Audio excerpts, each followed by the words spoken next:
Just like Jerry Caderet, Eddie Hall's chances of winning his upcoming super match are increasing in the eyes of arm wrestling fans every single day. He is no longer that huge underdog who basically has less than 1% chances of winning. In fact, many people after watching Eddie's smooth top roll on the arm wrestling table have started believing that he actually has a shot to defeat Brian Shaw.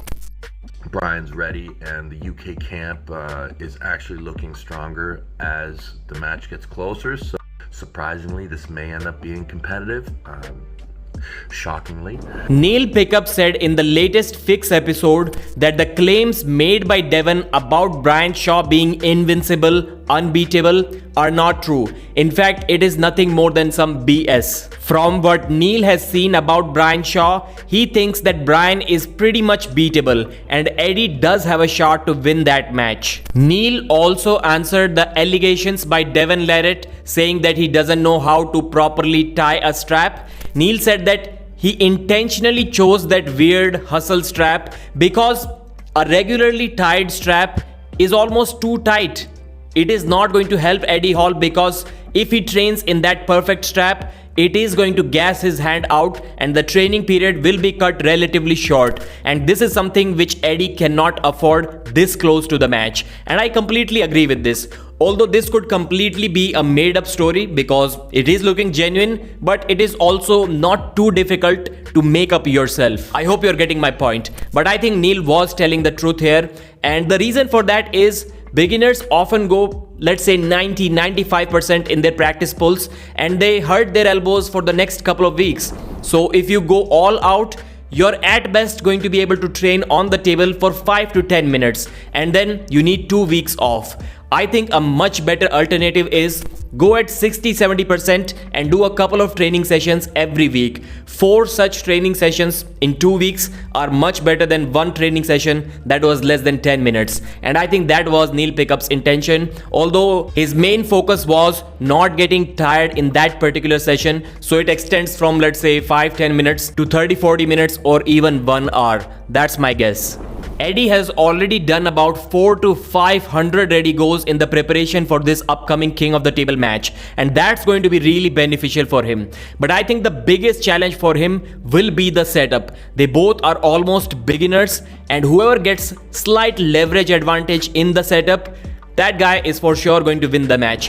Although Neil is training Eddie to be in some compromised positions with his wrist broken back, Eddie seemed to be little bit struggling in the video that Neil Pickup showed, but to come back from this broken wrist position is easier said than done. Like only the professional arm wrestlers can do that. And still, despite training for MMA fight, arm wrestling, after that, Eddie can still work out with a 80 kg dumbbell. Neil didn't specify which movement, but I'm assuming maybe he's doing like bench presses with 80 kg dumbbells each, because doing hammer curls with 80 kilos, it's going to be really difficult even for Eddie Hall. And the last part which I couldn't understand and I wanted to discuss that here is Neil keeps on mentioning that for Eddie to try to out top roll and out climb Brian Shaw will be a foolish mistake just because of the leverage advantage Brian has. And yet all he seems to be teaching Eddie is a top roll. So is he hiding the secret weapon? Is this top roll just for show business and Eddie is in fact preparing for a press or a hook?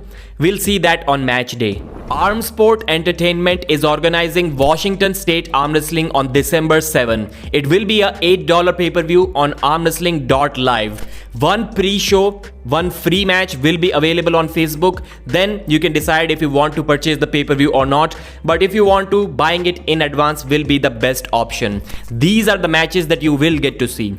James Wall versus David Agyan, right arm super match. Then we have Arsen Khachatryan versus Bogdan. And then Paul Talbot, the best in USA with the left arm in his weight category, versus one of the best guys in the world, Toms Rosits from Latvia.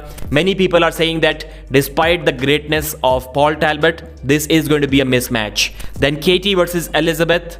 Then finally Merlin versus Carolina Pettersson, all the way from Sweden. Meanwhile, Knusckes Up have also announced their Knusckes Up 5 January 25th card, and these are the matches. First match that was supposed to happen but is now cancelled was between Sarah Backman and Aline Janame. I'm not sure why it is cancelled, but they did say that due to scheduling conflict. So maybe Sarah has another match upcoming. Then we have Farid Osmanli versus Jordan Soner. Does that mean that Farid Osmanli is the enemy of the sport now?